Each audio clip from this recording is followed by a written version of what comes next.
English with Khalid. Good morning, guys. This is Professor Khalid.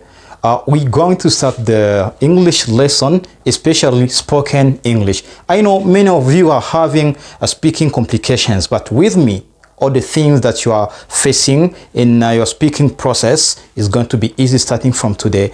I know benshi muri mwebwe birabagora kuvuga, hari igihe uba wumvise hari ubwo byagenze gute umuntu akakubwira ukumva ariko wajya kuvuga ukumva ukagira ngo ikintu kirimo kirakunigana, ariko guhera uyu munsi byoroshye, bifatanye byoroshye. Icyongereza ni rwo rurimi rwa mbere nabonye rubaho rwigika kandi rworoshye kuvuga.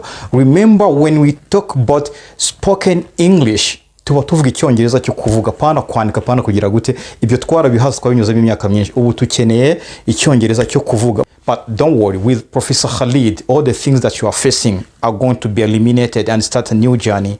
Remember, utazi icyongereza ibaza ururimi umusinzi ashobora kuvuga nta bwenge afite. None dutekereza wowe ufite ubwenge. Icyongereza, just wait and see. This is the first lesson that you are going to learn in English, just spoken English. Ntuzabyitiranye icyongereza icyari cyo cyose. Iki ni icyongereza cyo kuvuga tugiye gutangira kwiga uyu munsi. Ubwo ni ukumva no kuvuga. Uyu munsi rero turashaka ko duhera kuri greetings and introduction, tukabanza tukareba ibijyanye no kuvuga ariko duhereye mu gusuhuzanya ndetse no kuba wakwibwirana n'umuntu, ariko especially today we are going to focus on greetings, uko basuhuza, ndetse tunarebe n'ukuntu ushobora gusezera, ko gusuhuza no gusezera ni ibintu bibiri bijyana mu rurimi rwo rwose. So today so you can see on the whiteboard here there is the first point, there is a greeting. Before I continue, let me explain something. The lesson of today is divided into 3 sections. The first section is this one that I'm doing, learning. We first learn. The second, we listen to a short dialogue, a conversation about greetings. And the third things that you're going to do in this lesson is to repeat after what we've heard in the dialogue. I was saying, uyu munsi isomo ryacu rigabanyije mu byiciro bitatu. Icya mbere ni ukwiga nk'uko ndimo ndigisha. Icya kabiri tumaze kwiga turaza kumva ka dialogue gakeya cyerekeranye no gusuhuza.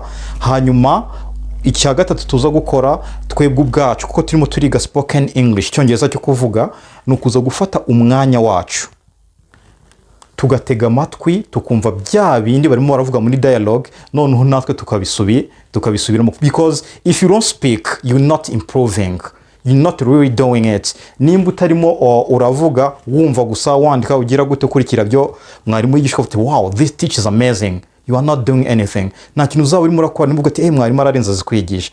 You are going to be the best only if you repeat after what is being said. Kwiga ni ukwigana. Nimba utari kwigana ibyo bavuga, icyo gihe ntago uri muriga, ntago uri kubikora neza rwose. So let me start.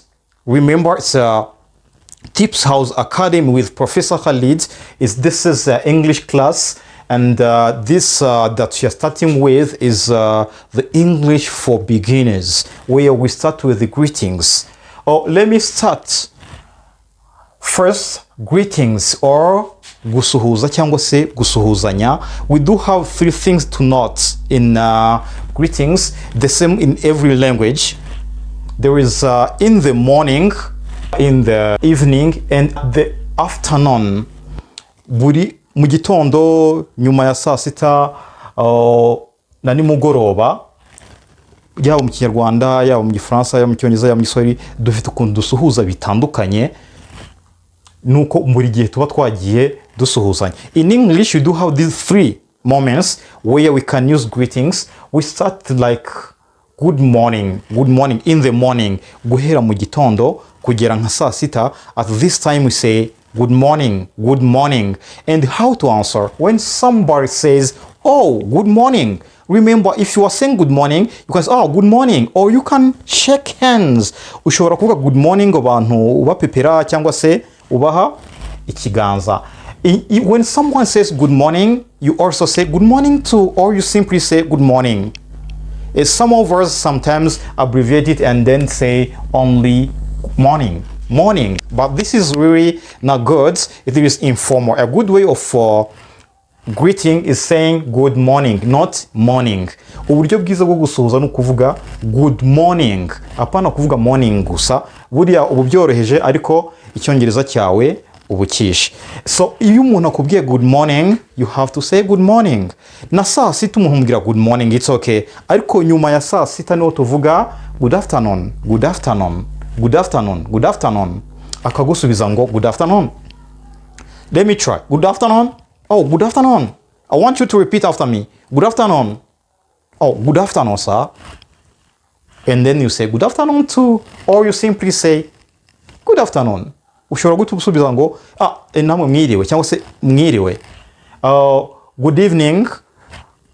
Good afternoon itangirana mu saa sita, saa saba, saa munani, saa cyenda, saa kumi, saa kumi n'imwe. Icyo gihe tuvuga good afternoon, like starting from 1 p.m. up to 6 p.m. No, 5 p.m. we say good afternoon. That's the afternoon. Or you can also start with the evening if it is at 5 p.m. Good afternoon imitangirana na saa saba kugeza saa kumi n'imwe, ariko kenshi na saa kumi n'imwe ushaka bavuga ngo good evening, ariko ibyiza good evening yatangirana na saa kumi n'ebyiri. And then in the evening, ninjoro guhera saa kumi n'ebyiri, saa moya kugeza mu gitondo bukeye, iyo ugiye gusuhuza umuntu say good evening, good evening. Mu Kinyarwanda tuvuga ngo mwiriwe, mwiriwe. Yaba nyuma ya saa tatu tuvuga mwiriwe, saa kumi mwiriwe, ninjoro mwiriwe. The same as in a evening. We say good evening, good evening, mwiriwe, and they say good evening. There is no problem. And these are formal ways of greeting. Ubu ni bwo buryo tuzi cyangwa se bukurikije amategeko bwo gusuhuza, ariko hari n'ubundi buryo there are other ways of greeting without shaking hands, by waving. If you don't want shaking hands with people when you are in a distance, you say hi, hello, hey, how are you? Hey, yo, how are you? You see, these are 4 ways you can use when you want to greet someone without shaking hands, by shaking or waving your hands. Gupepera abantu, we use these ones. When you use hello, hey, hi, yo, there is no need to shake hands. We only shake hands when you are saying good morning, good afternoon, and good evening. Duhana imikono cyangwa se duhana ibiganza dusuhuzanya iyo turimo turakoresha za good morning, good afternoon na good evening. Ariko iyo tugiye gukoresha za hello, hello ni nka muraho. Muraho ntabwo uzango herezo umuntu ikiganza guri. Ikindi wamenye di hello mu Cyongereza ugize ngo hello ukagira gutyo burimo uramusezera. You need to be an English person. You say hello, hello, you do like this. Ukabikora gutya pano ngo ibi ni ibinyarwanda. If you want to learn English, just start learning using English body language. Hello, hello, signs, hello, not like this. If somebody says hello, you can also say hello. You can say hey. You can say hi. Yo, it's okay. Nimba nkubwiye ngo hello, ushobora guhita usubiza ngo hello, cyangwa ukansubiza hey, hello, hey, hi, hi. Hano wasubiza hi. Yo, this is not really common to be used, but it is also used as waving hands. Iyo ushaka gupepera umuntu, yo, hey, yo. Ukansubiza ngo hey, unyereka ko wambonye. Hey, bites. In English you use yo. These are 4 ways that you can use when you are saying good morning. Is it really making sense? Okay, I just want you to repeat after me. Repeat after me. I say and then you follow what I'm doing. We start with this one in the morning. Let me suppose that 7 a.m. up to 12 a.m. Nimba nka guhanga saa meza mu gitondo, saa kumi mu gitondo, kugeza saa sita za mu gitondo. Hello. I want you to repeat after me. If you are not repeating after me, you are doing nothing.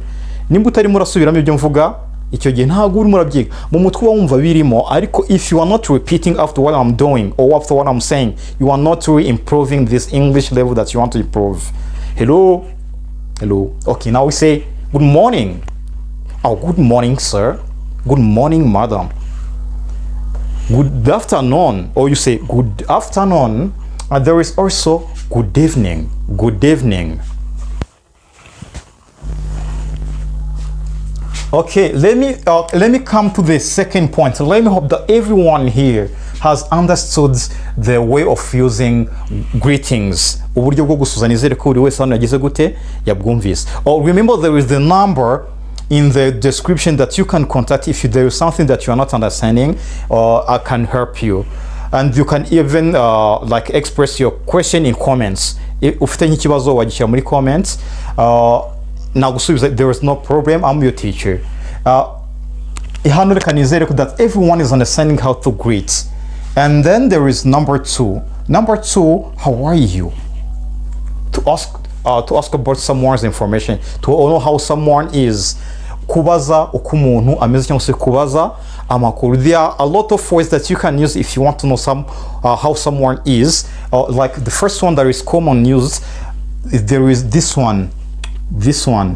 How are you? Everyone knows this. Twese akenshi dukoresha oh how are you, and then we say how do you answer with this, how are you? But all of these, the four ones, 1 2 3 4, these four are all used to ask someone's information, to know how someone is. Ibi byose uko ari bine, izi sentences zose uko ari enye, uba ushaka kubaza umuntu ukuntu ameze. So how are you?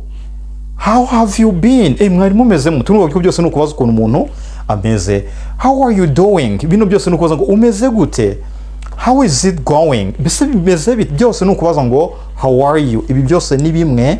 Impamvu tuba twabyiza ari bine nuko you may use whatever that you want to use. There is no need to say that you will always be using how are you. Nta mpamvu yo kuvuga ngo buri gihe uravuga ngo how are you. You can even change and use these ones as someone who is speaking a good English. Ushaka wanakoresha izi sentences eshatu zisigana cyangwa se izi expressions eshatu uvuga ngo how are you, how have you been, how are you doing, how is it going. Ibi byose no kubaza ngo umeze gute. Ubu rero niba nkubwiye ngo how are you, these are the answers that you can give. There are many answers that you can give, but these are the few ones that I have selected for you, the ones that are commonly used. Izi nizo zikunze gukoreshwa, ariko hari nyinshi cyane ushobora gukoresha utanga cyangwa se usubiza umuntu kubajije ngo how are you. Ubwo umuntu akaza akakubaza how are you. Let me first start from the above sentences, like oh good morning sir, good morning sir, and I say oh good morning. Then I say how are you, then you say oh fantastic. Good morning, I want you to answer good morning, how are you, good morning, good morning, how are you, and then you say oh fantastic. Simply that. Kwivugira ngo fantastic birahagije. How have you been? Byose ni kimwe. Say fantastic. You may say oh how are you, fine thank you, fine thank you. Uko niko basubiza. Wasubiza ukoresheje amwe muri aya magambo mu gihe umuntu akubajije ngo how are you, how have you been, how is it going. Aho ushobora no kubaza what's up, what's up, what's up, what's up, what's up, what's up. Mu Kinyarwanda yo what's up. This is informal. You cannot tell this to another person or to a government official. Ntabwo bino wabibwira nk'umuyobozi, umukozi wa leta kuza ngo umuntu tumute oh what's up. Iri informal, ariko n'uburyo kuza tukiri gute. Mu Kinyarwanda this time you know it, no mu Kirundi mufite kundi kuntu mukoresha this what's up. Yo kiri gute G. Yo what's up. Hey what's up. Are you getting it? Let me hope that you are getting it fine. Okay. These are the other sentences that you can use. When, for example, I say, how is it going? You can say, great, thank you. Ni neza ntari burakoze kabisa. Mu Cyongereza habamo akantu ka discipline cyane. Or for example, I say, how is it going? You say, pretty good, pretty good. How are you? Pretty good. Ntago buri gihe basubiza ngo iyo umuntu akubajije ngo how are you, si buri gihe umusubiza ngo I am fine. I am fine nk'ibisanzwe. Urabona ko nta nibyo nigeze nshyiramo hano. Kubera ko byo turabimenyere ko umuntu akoze how are you, I am fine. You can say fantastic, very well, thank you, great, thank you, pretty good. For example, let me suppose that I'm with my buddy who's called Janet. Oh Janet, how are you? And then she says pretty good. There is no problem. This is really used and is 100% correct. Ibi ngibi birakoreshwa kandi ni byo ijana ku ijana. Remember, we were with the best English teacher in the world, Professor Khalid. don't worry, in only 3 months, if you start with this lesson, you will be an expert in English, especially spoken English. Uzaba uri umuhanga mu kuvuga Icyongereza. You'll be fluent. That's how we say uvuga nta gutegwa if you are following well and you are doing it as I'm doing. Ubimba uzajya ubikora nkuko ndi kubikora, don't worry, you'll be good at English.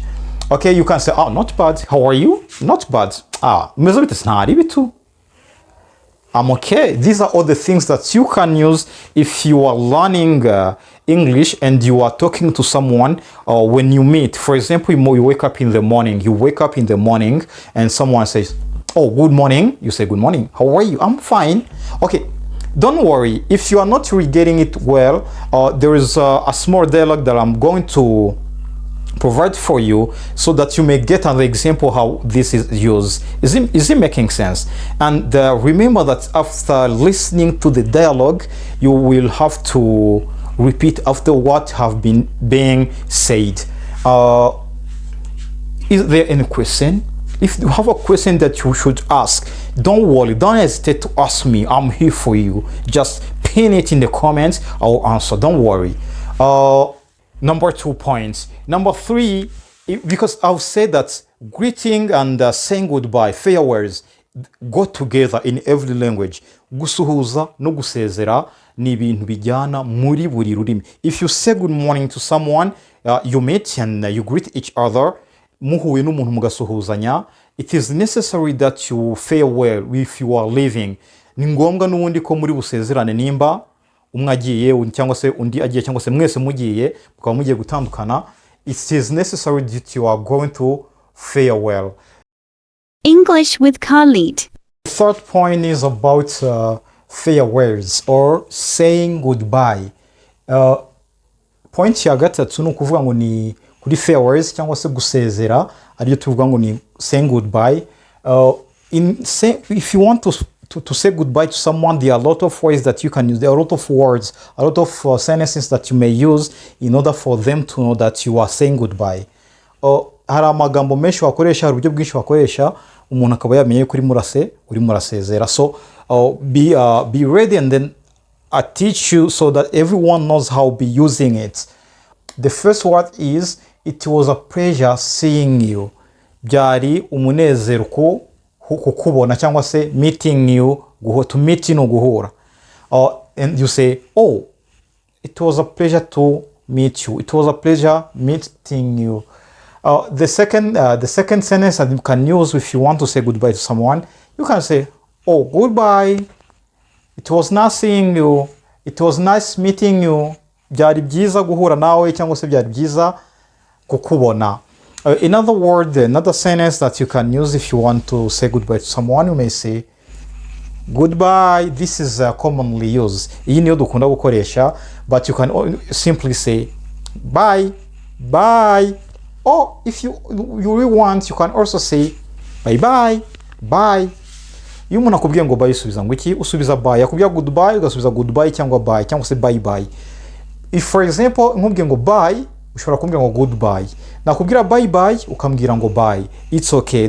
What is very important here is that you know and then you understand the correct sentence to use if you are going to farewell someone.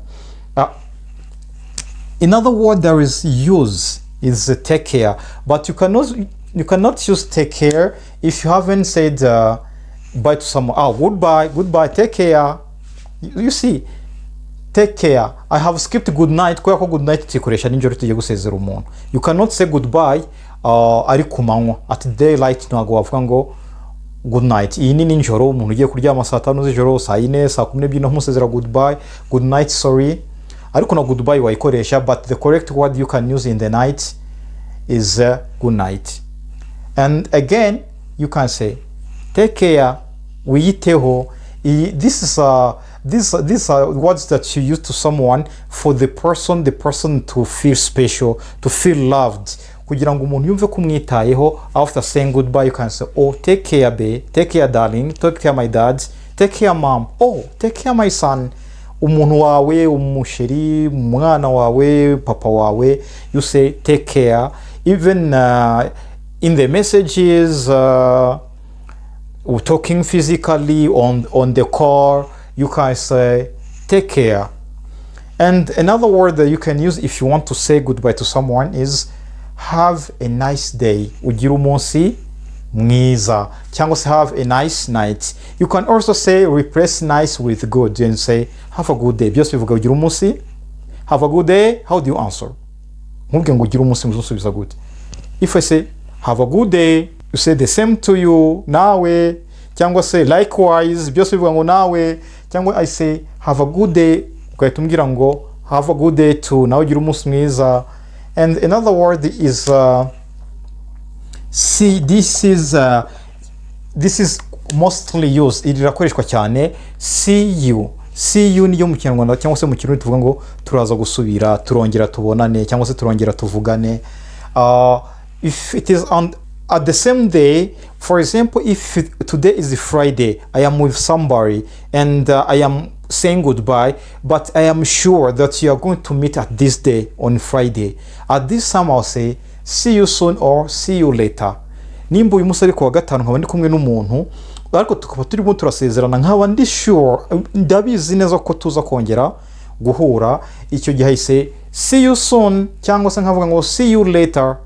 Icyo gihe nimba mbivuze gutyo rero uhita wumva yuko uwo munsi biko byagenda kose turaza guhura, except only if there come some circumstances so that you can't meet. But if you are sure that you will meet, we say see you soon, see you later. Kiretse habaye impamvu zituma tutaza guhura, ariko nimba twari turi sure ko tuza guhura nubwo gahunda zishobora gupfa, you know, we say that we plan while God is also planning for us. Tupanga n'Imana ipanga. But if you have planned to meet again at the same day, you have to use see you soon or see you later. Ubyimana yaba yapanze byose, ariko mwebwe nibwo mwapanze ibyanyu mukaba mwapanze ko muza kongera guhura mubwira ngo see you soon cyangwa see you later. Ubwo ibi haguhinduka biguhinduka kubera ko ari gahunda z'Imana, ariko kuzanyu mwapanze mwakoresha soon na later. If you meet tomorrow, if you are meeting tomorrow, then you say see you tomorrow. If it is next week, see you next week. Next year, see you next year. But how do you answer when someone says see you? How do you answer? See you. You simply say see you. Turasubira. See you tomorrow. See you. Ibyo yakongeraho byose umusubiza ngo see you. Ninkubwira ngo see you tomorrow morning, tuzongera duhureje mu gitondo, wowe iyo ugiye gusubiza urasubiza ngo see you, ntabwo wongeraho ibyo bindi yashyizeho. Let me hope that everyone here is understanding how to say goodbye to someone. It is very easy. English is very easy. Easier than anything. Nta rurimi na rumwe rubaho rworoha nk'icyongereza, keretse wenda nk'igiswahili, ariko icyongereza, imagine if a drunk person immediately speaks English. Umuntu wasinze niba itavuga icyongereza nkuko nanigeze kubivugaho. Ibaze noneho wowe muzima, you are learning, you have your teacher, you have me, the best English teacher in the world. Ariko icyongereza, don't worry, I am here and you are there and English is here. Ndi hano urahari, icyongereza nacyo ngiki. Be ready, take your time, listen to what I'm teaching you and do what I'm telling you to do. In 3 months, only 3 months, you will be ready to speak English as a native speaker. Let's take our time and listen to a small dialogue, a small conversation about greetings and introduction, and then after that we'll take our time and repeat after what have been being said in a conversation. Before I leave and leave you the dialogue, and I would like to tell you that we are going to meet next time in another lesson. And if you have a question about what you are learning here, just don't hesitate, just ask me. I am here for you. I am here for everyone who is interested in learning English. I'll be there, and next time I'll bring you a French teacher. But for now, take your time and learn English. English is life. Icyongereza ni ubuzima. Nowadays English is a business language. Ni ururimi rwa business all over the world. Christios, if you don't know English, imagine dating a guy who does not speak English, or dating the girl, your lady does not speak English. Why is that a couple? No, you are wasting your time. that's a group of sick people. Murateretana n'umuntu kwera utavuga icyongereza, umukobwa ntacyo avuga, umuhungu ntacyo avuga, iryo ni ivuriro ritoya murimo murarwazanya, nta cyongereza nta rukundo, nta cyongereza nta business, nta cyongereza nta buzima. But because I'm here, don't worry, you will know English and you speak it very well. English with Khalid.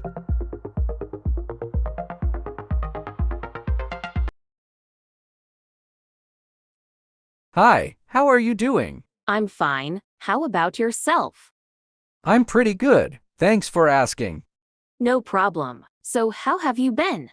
I've been great. What about you? I've been good. I'm in school right now. What school do you go to? I go to St. Patrick's Secondary School. Do you like it there? It's okay. It's a really nice school. Good luck with school. Goodbye. Bye. Have a good day. The same to you. Take care. Thank you very much. Thank you very much. I appreciate a lot. This was Professor Khalid, your best English teacher, and this was English for Beginners. Greetings and introduction. And here was at Tips House Academy. See you soon.